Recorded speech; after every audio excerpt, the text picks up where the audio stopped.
मत कराना। बाबा फिर गए, फिर करे आए, फिर बैठी माने फिर कैमरा लगाओ, फिर यही बात कही बाबा जरा मत कराना। तो बाबा ने झोरा उठाओ, 4 दे मौत किया ना, कितनी बार मौत किया।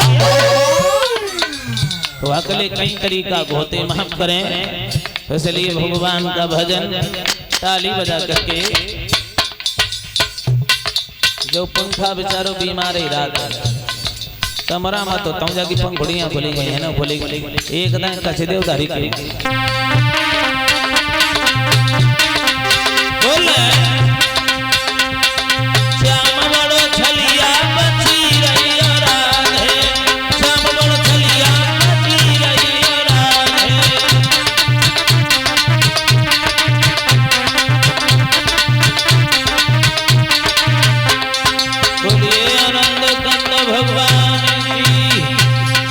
समय भी हो रहा है, भगवान कृष्ण के अवतार में बढ़ेंगे। श्री सुखदेव जी कह रहे, हे राजन परीक्षित, मथुरा नगरिया में आहुक नाम के राजा हुए थे।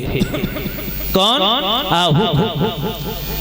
इनके घर में 2 लड़का हुए, उग्रसेन और देवक।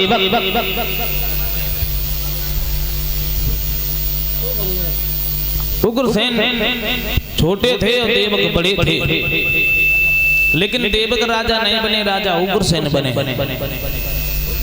उग्रसेन के घर में एक पत्नी थी जिसका नाम था पवन रेखा, बड़ी सुंदर। तो एक दिन पवन रेखा ने महाराज उग्रसेन से कहा, प्रभु आंगन में मन नहीं लगता है, बगीचा में चले जाएं, घूमे। तो कुछ सहेलियों को लेकर के पवन रेखा बाग में घूमने गई थी। बाग में रहता था तन्मलिक नाम का राक्षस। पवन रेखा की सुंदरता को देखा, सोचने लगा रानी बड़ी सुंदर है, चल कैसे करें। पतिव्रता है, तो पवन रेखा की सुंदरता को देख के राक्षस ने, दुर्मलिक नाम के राक्षस ने उग्रसेन का रूप बना लिया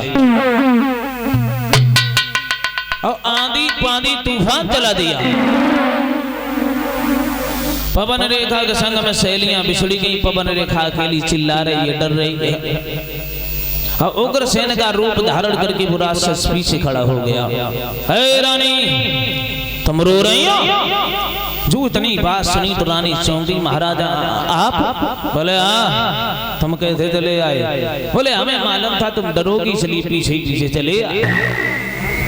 रानी कहो महाराज, कितना सुंदर मौसम है, पुष्पों पे भंवरा किलोले कर रहे हैं, पक्षी गीत गा रहे हैं, सुगंध समीर चल रही है। और रानी जंगल में पन विहार हो जाए। तो रानी पवन रेखा कहने लगी, पागल हो, दिन में तो पशुपक्षियों का काम होता है, महाराज कैसी पागल वाली बातें कर रहे हो। राक्षस कहने लगा, पवन रेखा पतिव्रता बनती है, पति की बात नहीं मानती है। तो राक्षस ने परीक्षित जी धोखा दे करके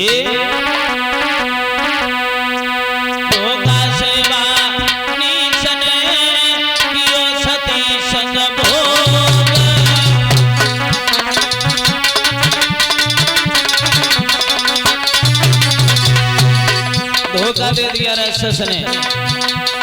धोखा देवा ने किया सती संग भोग, प्रकट हुई गयो अंत में पापी को संयोग।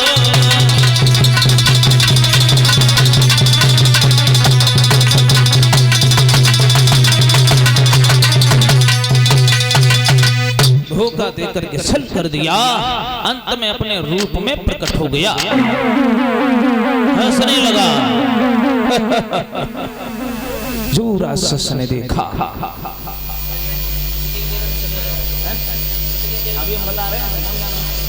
जो राक्षस को देखा, पवन रेखा कहने लगी, अरे दुष्ट कमीना, तूने मेरे साथ छल कर दिया। अब मैं करूं तो करूं क्या? तूने मेरे पतिव्रत धर्म को नष्ट किया है, नहीं तो मैं तुझे श्राप देके भस्म कर देती हूं। क्या करूं? बोली रानी, अरे तेरो सत्यानाथी, अरे अभागे धर्म बिगाड़ो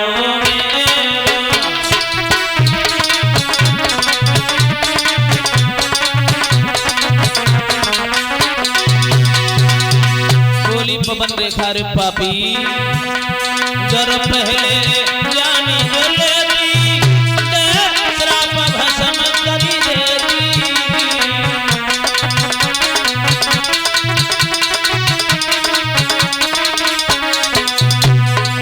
तूने कर डाला बर्बाद अभागे धर्म बिगाड़ो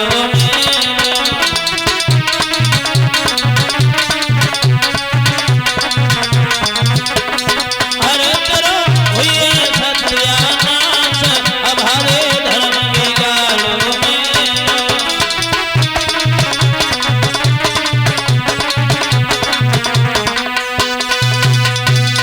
आज पवन रेखा कहने लगी दुष्ट तूने मेरे साथ छल किया है, मैं तुझे श्राप दे देती लेकिन अब करें तो करें क्या? तो राक्षस कहने लगा रानी हे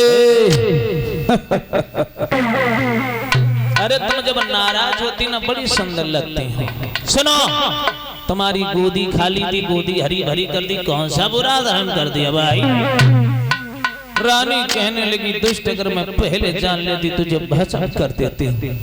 तो राक्षस कहने लगा सुनो ये लड़ो नहीं, अब मेरी बात सुनो। क्या? बोले मेरे द्वारा जो लड़का पैदा होगा कैसा होगा? रानी कहने लगी तेरे जैसा अभागा होगा और कैसा होगा? राक्षस कहने लगा सुनो पूरी बात सुनो, लड़ो नहीं। तो राक्षस बोला क्या बोला? सुनो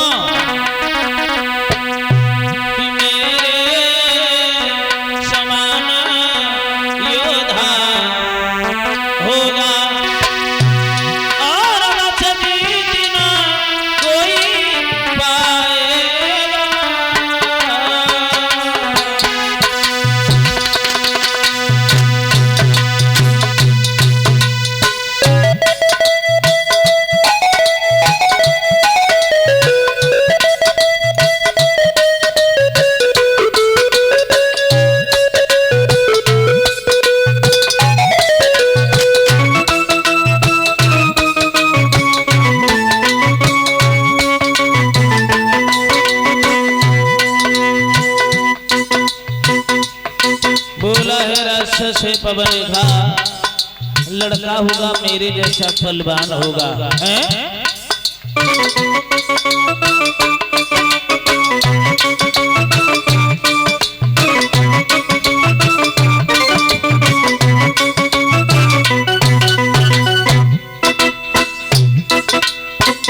लड़का पैदा होगा बड़ा बलवान होगा। सही से रख दो, थोड़ा तिरछा हो गया। ये सीधा करो, चौकी सीधी करो पहले।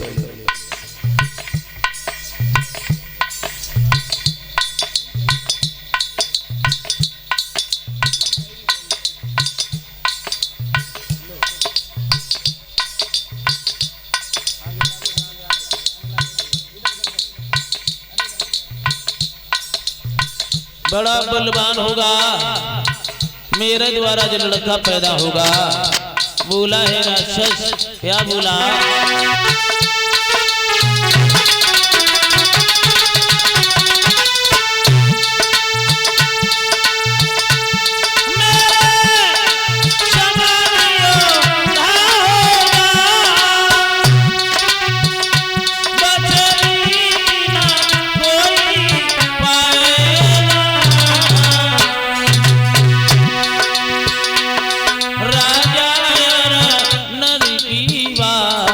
तो क्या बोला राक्षस?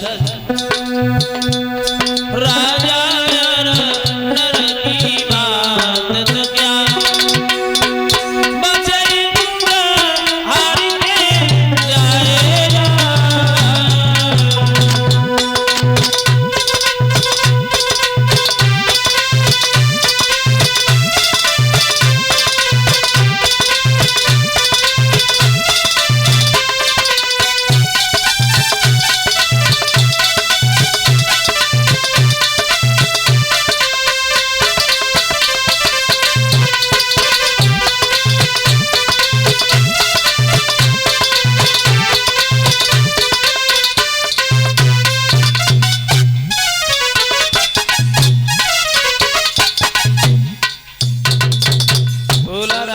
मेरे द्वारा जो लड़का पैदा होगा बड़ा ही बलवान होगा, लेकिन एक कमी होगी हमारे लड़के में। क्या कमी होगी? बोला है राजा सुनौरा ने,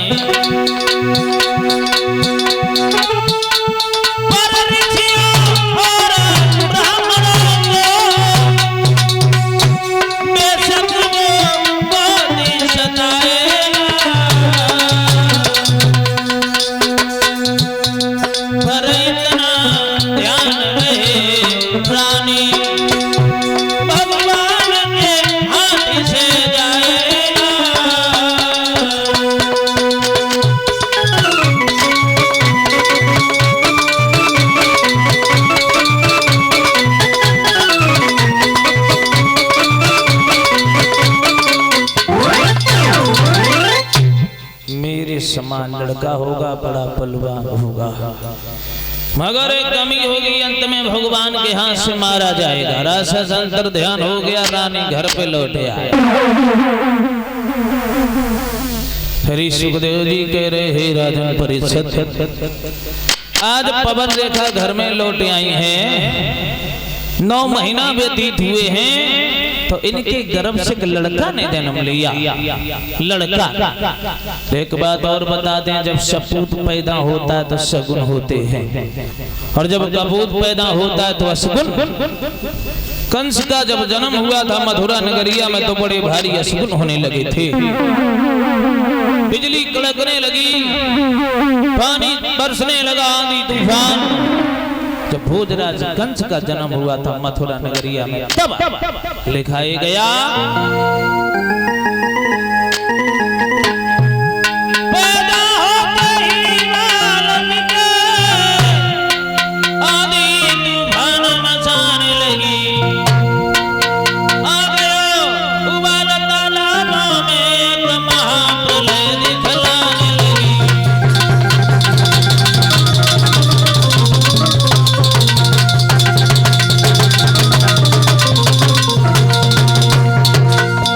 मथुरा नगरिया में जो भोजराज कंस का अवतार हुआ, आंधी तूफान महाप्रलय जैसी नजर आने लगी।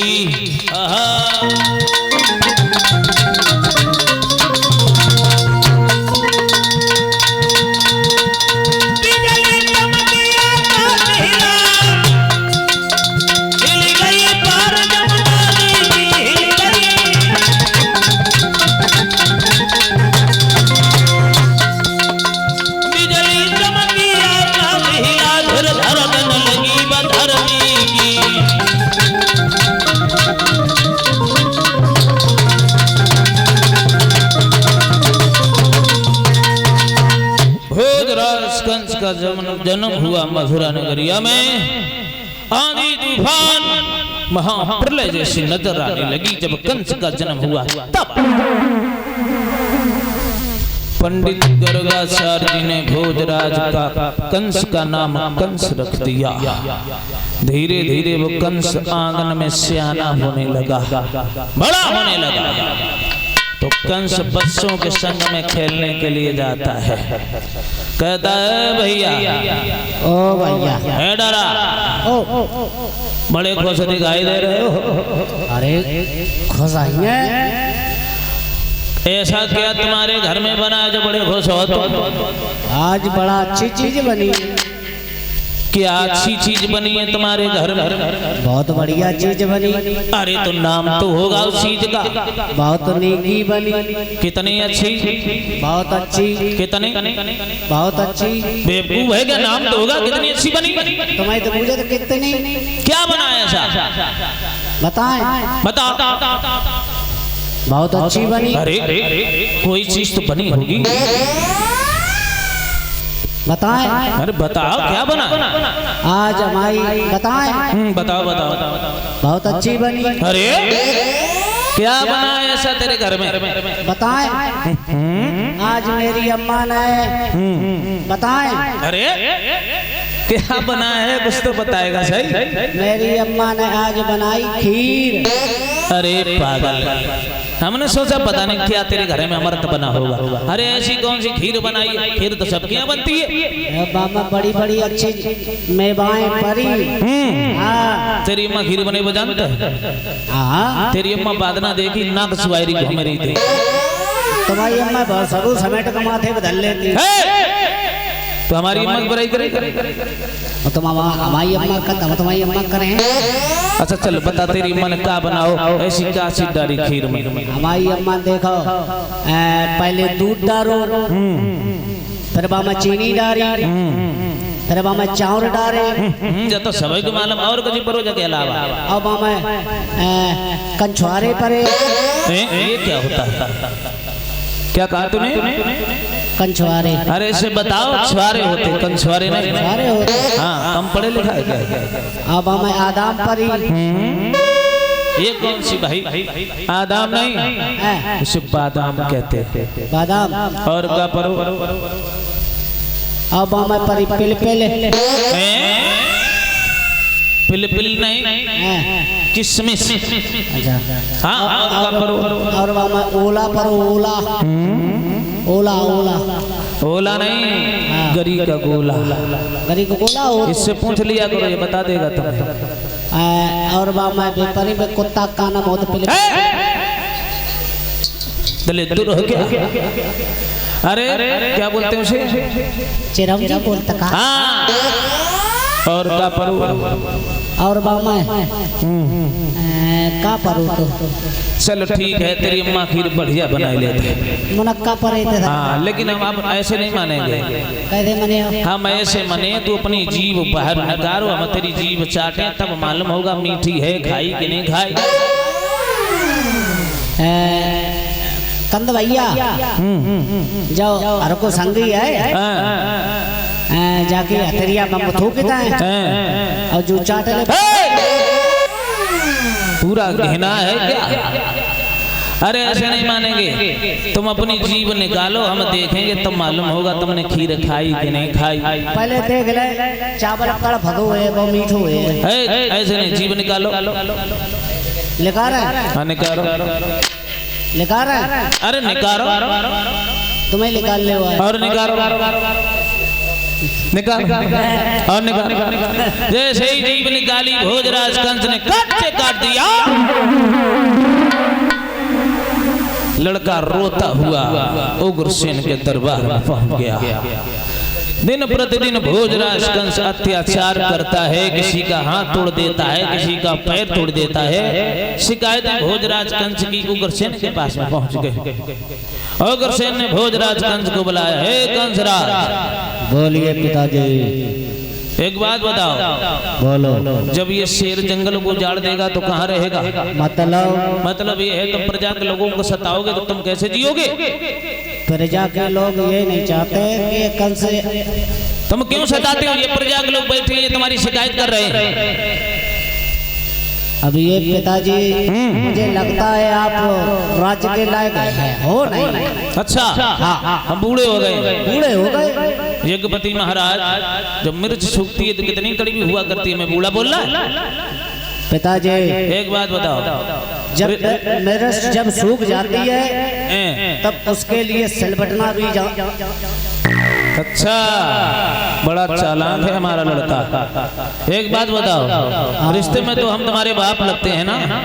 पिताजी बाप लगते हैं ना? अपना जूता बेटे के पैर में पड़ जाए तो वो बेटा बेटा नहीं रहता, बाप हो जाता है। अरे तो मैंने तुम्हें पैदा किया है तो ये तो कहोगे पैदा किया। बाप ने पैदा किया है ना पुत्र को, और तुम हमसे जवान लड़ रहे हो। भोजराज, बोलो पिताजी। प्रजा के लोगों को सताना बंद कर दो। पिताजी हाँ, मुझे लगता है तुम राज्य के लायक रहो नहीं, मुकुट उतार दो। अब राज्य में करूंगा। आज भोजराज कंस कहने लगा, मंत्री हमारे पिताजी बूढ़े हो गए हैं, बूढ़े ये राज चलाने के लायक नहीं रहे। अब ऐसा करो, इन्हें उठा के जेल में डाल दो, हम राजा बन जाए। कैसी रहेगी? बहुत अच्छी रहेगी। भोजराज कंस आगे बड़ा, उग्रसेन का मुकुट उतार के अपने सर पे रख लिया, हथकड़ियां बेड़ियां डाल दी, जेल में डाल दिया। बोले जाओ, तुम्हें आराम की जरूरत है। आज भोजराज कंस राजा बन गया। और जब कंस राजा बना तो नए नए कानून लगवा दिए। एक बात और बता दें आप लोगों को, तुमने देखा होगा चाहे विधायक बने, चाहे सांसद बने, चाहे मुख्यमंत्री, चाहे मंत्री, लेकिन किसान नंबर किसानों से ही लगता है। जिंदगी भर किसान को ही टैक्स देना पड़ता है। माफ करें, हम राजनीति की बात नहीं कर रहे। वैसे नेता लोग बड़े बेईमान होते हैं। नेता नेता की मीठी बात, वोट मांगे जोरे हाथ, पीछे से फिर दे लात के झी राजनीति है। भाषण देवे न खावे मात, पूरी होए न एक बात, अब देखें वोट बचतात, ऐसी ही कुरीति है। नेता लोगों की बात माफ करें। वैसे नेता लोग और पुलिस वाले बड़े ईमानदार होते हैं। राजनीति से जुड़े लोग बैठे हो तो माफ करना, क्योंकि पुलिस वाले और नेता लोग बड़े ईमानदार होते हैं। पुलिस वाले भी बड़े ईमानदार होते हैं। चौराहे पे मिल जाओ, 5 रुपया दे दो, कट्टा ले जाओ तो बम ले जाओ, कोई कुछ कहते नहीं, हमें का मतलब है। ऐसे ही नेता लोगों की बात है, माफ करें। तो नंबर किसानों से ही लगता है। जब भोजराज कंस जब राजा बना है तो नए नए कानून लगवा दिए हैं। अधिकारी भोजन कंस राजी, हर कानून बनने लगे।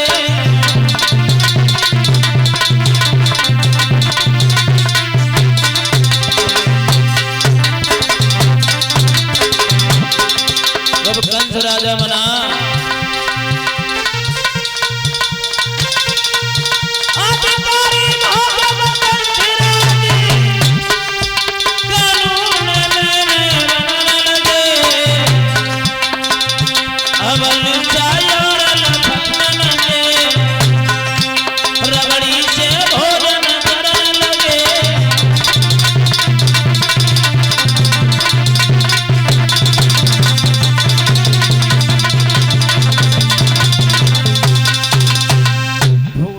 कंस जब राजा बना तो नए नए कानून लगवा दिए। थोड़ी सी आवाज बढ़ा दो, हल्की सी। अब इधर भोजराज कंस राजा बना दिन प्रतिदिन अत्याचार करने लगा। तो एक दिन भोजराज बैठा रहे, मंत्री एक बात बताओ, हम राजा बन गए, कैसे लग रहे हैं? बड़े अच्छे लग रहे हैं। हमारा विवाह भी हो जाना चाहिए। विवाह? हाँ, ब्याह करे आओ। बिल्कुल। कोई बिटरियां देखिए? बिटरियां महाराज मगध देश के रहने वाले राजा जरासंध, उनकी 2 बिटरियां हैं, 80 और 85। 80-85 क्या होता है? अस्थि और प्रास्ति। अस्थि और प्राप्तियां दोनों बिटियां बड़ी सुंदर थी जरासंध की, बहुत अच्छी लगती है। वे दोनों बिटियां की दोनों चंद्रमन यारी पर घूमे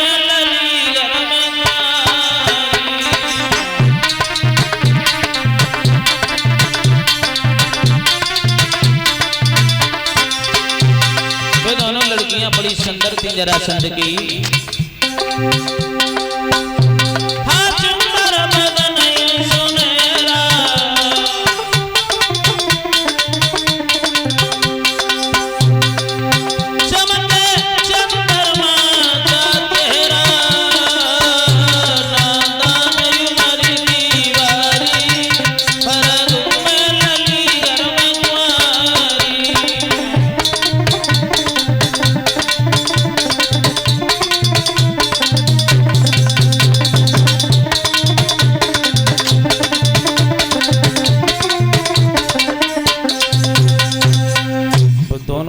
बड़ी सुंदर थी। भोजराज कंस गया, हाथ में गदा लिया, पहुंच गया जरासंध के पास में। हे जरासंध, मैंने सुना है तुम्हारी लड़कियां बड़ी सुंदर हैं, मुझसे विवाह कर दो। जरासंध कहने लगे ऐसा थोड़ी, बोले हमारे पास में है कुबलिया पील हाथी, इसको हरा दो, चले जाओ। तो कंस राजा हाथी में युद्ध हुआ है, हाथी हार गया है। तो जरासंध ने अपनी दोनों बेटियों का विवाह भोजराज कंस कर दिया। लौट के कंस आया है, दिन प्रतिदिन अत्याचार करने लगा। श्री सुखदेव जी कह रहे हैं, राजन परीक्षित, आज भोजराज कंस के अत्याचार से देवता लोग दुखी हो गए, आवाज लगाने लगे, प्रभु कंस के राज्य में कंस के अत्याचार से बड़े दुखी हैं। तो जब देवताओं ने विनती की है, प्रभु हमारा सहारा बन जाओ, सभी लोग बोल रहे हैं, आज देवी देवता भगवान को बुला रहे हैं। और पंडित जी आप चले जाएं, तैयारी करवा लें तब तक, है ना। देवी देवता आवाज लगा रहे हैं। कैसे आवाज लगा रहे हैं? बोलने ताली बजा के तमो बुलाए ले भगवान को।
देवता लोगों ने आवाज लगाई, प्रभु हमारी आवाज सुनो, हम कंस के अत्याचारों से बड़े दुखी हैं।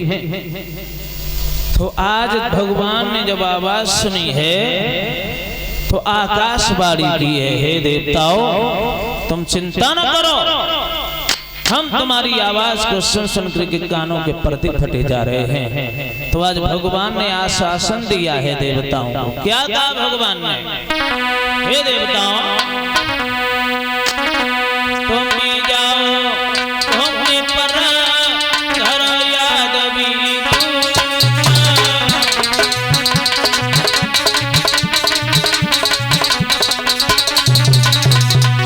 बोले हैं भगवान, हे देवताओं तुम जाओ, धरती पर यादव बनो यादव, और हम भी आ रहे हैं यादव वंश में।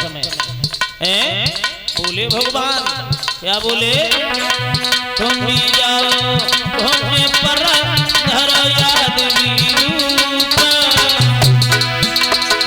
आऊंगा यदि वंश में बन के यादव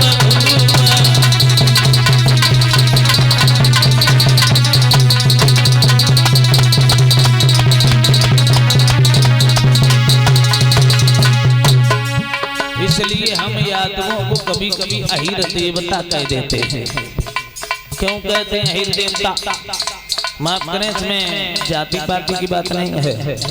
हाँ हाँ, कुछ लोग बैठे हैं तो ये न सोचना हम जाति की बात कर रहे हैं। इसलिए भगवान को अहिर देवता कहा है।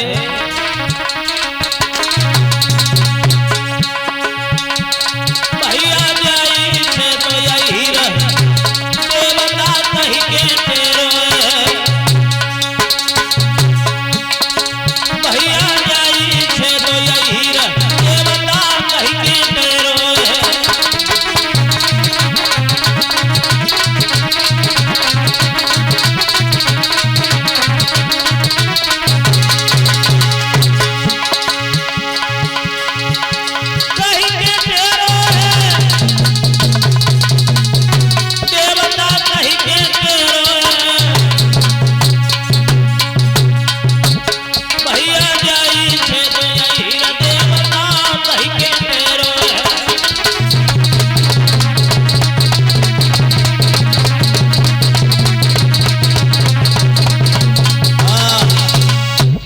भगवान ने कहे देवताओं जाओ तुम भी जाओ भूमि पर धरो याद भी रूप आऊंगा यदुवंश में तो पनके यादव आज भगवान अंतर ध्यान हो गए आकाशवाणी करके आज सभी देवी देवता छुप गए तो मधुरा में सभी देवी देवता यादवपन के प्रकट हुए ध्यान रखना ये यादव वंश तुम्हारा बड़ा पवित्र वंश है बड़े महापुण्यम सर्पा भरणम यदोर वंशम नरसत्वा सर्प पापी प्रमसते जो इन यादवों की कथा सुनते हैं उनके सारे पाप नष्ट हो जाते हैं तो इधर आ जाओ श्री सुखदेव जी वर्णन कर रहे हैं राजन परीक्षित भोजराज कंस के जो चाचा थे देवक इनकी 7 लड़कियां थी और कंस अकेला लड़का नहीं था उग्रसेन का ये 9 लड़का थे उग्रसेन के कंस 6 लड़कियों का विवाह बटेश्वर के रहने वाले सूरसेन यादव के पुत्र वसुदेव के संग में कर चुका था पहले से एक लड़की बची थी देवकी जिसे कंस भोजराज प्राणों से ज्यादा प्रेम करता था तो एक दिन वसुदेव घूमते हुए मथुरा नगरिया में आए भोजराज कंस ने कहा प्रिय वसुदेव कैसे आना हुआ बोले हम ऐसे ही चले आए घूमने के लिए एक बात कहें बोले कहो मैंने 6 बहनों का तुम्हारे संग में पहले से विवाह किया है अब ये देव की आखिरी बची है मैं कहाँ लड़का ढूंढे तुम्हें शादी कर लो कैसी रही बोले जैसी तुम्हारी इच्छा तो वसुदेव बहुत दिन के बाद बारात लेके आए तो भोजराज कंस ने सबसे छोटी बहन देवकी चचेरी बहन थी उनका विवाह भोजराज कंस ने वसुदेव के संग में किया और जब वसुदेव के संग में देवकी को ब्याह हो तो लड़कियां विदा करने लगी देवकी को विदा कैसे विदा करने लगी लड़कियां मेरी बहन अधूर है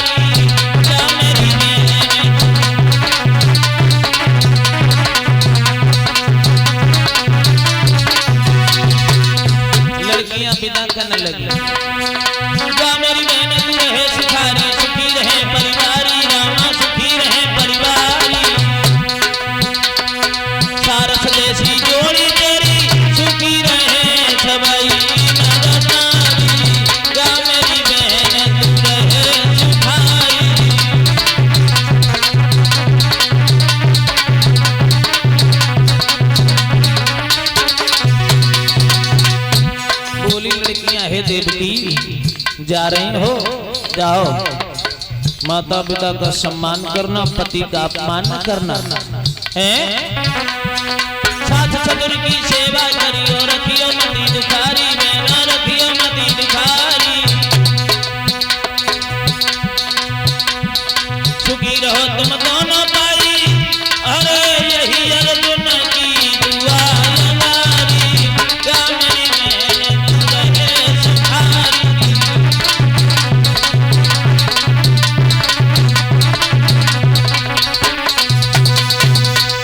देवकी को विदा करने लगी लड़कियां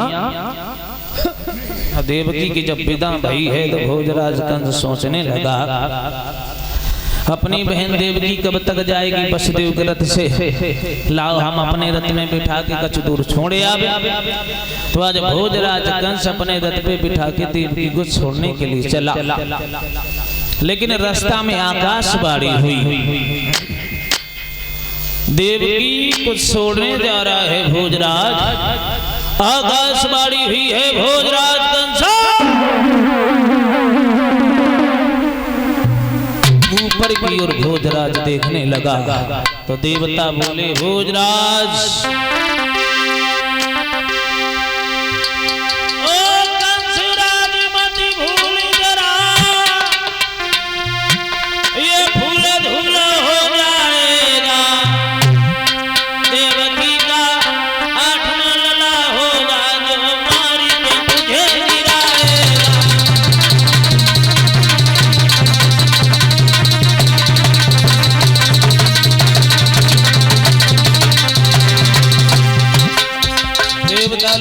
हैं हे कंसराज, इस बहन को हंसी खुशी से विदा कर रहा है। हंसी का 8वां पुत्र तुम्हारा काल होगा काल। जो इतनी बात सुनी, आहा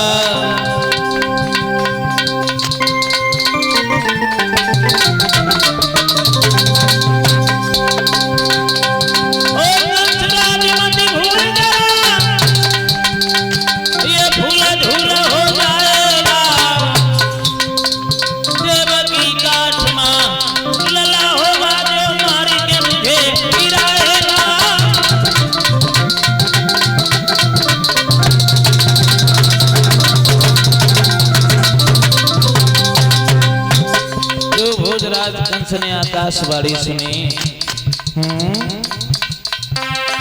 कोई पेट में पानी हुई रहे। किनके? कंसराज। कोई पेट में पानी हुई रहे, अब कंस गयो घबराई, सोई पेट में जाड़ो हुई रहे।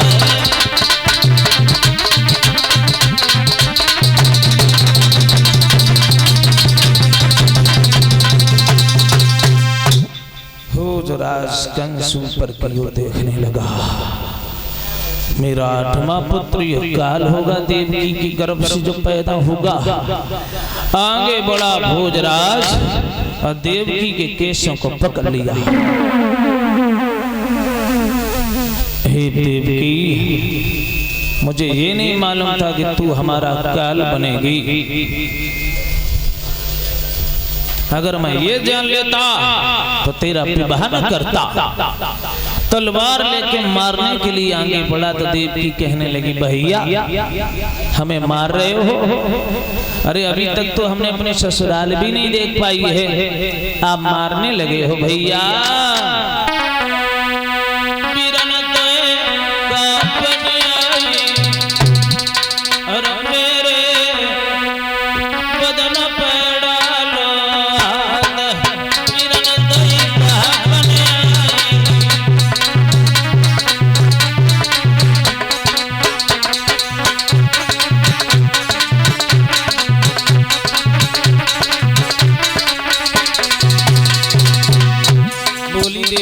भैया क्यों मार रहे हो?